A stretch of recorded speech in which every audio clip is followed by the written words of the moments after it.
Hello everybody. Now we are going to discuss iter items, another one method to iterate over a data frame. Previously we have discussed about iter rows to iterate over a data frame row wise.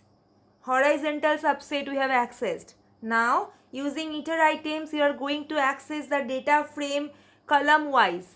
Vertical subset we are going to access.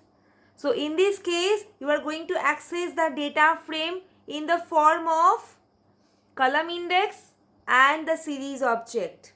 In the series object, for that particular row, for that particular column, all the row values will be coming. Okay? So, iter items, through iter items, you can access vertical subset of a data frame in the form of column index and series object. Series object will contain all the row value for that particular column. All the row value Q1, Q2, Q3 row value for that particular column 2018. For all the row value Q1, Q2, Q3 for the particular row 2019. Q1, Q2, Q3 value for the particular column 2020. Okay. So, in the form of column index and series object. Actual value will come as series object to you. Okay. So, first you are creating cells, this dictionary. Then through these cells, using these cells you are creating the data frame. Now this is the one.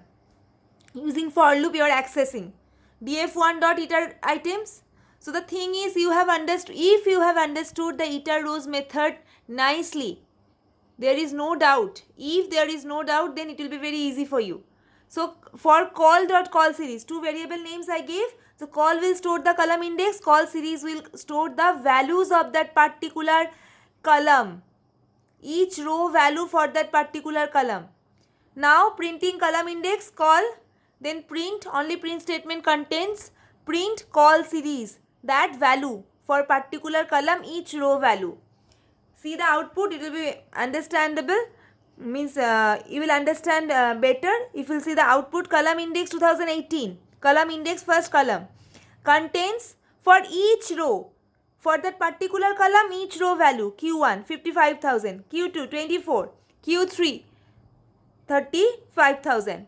Similarly, column index 2019, each row value, column index 2020, each row value.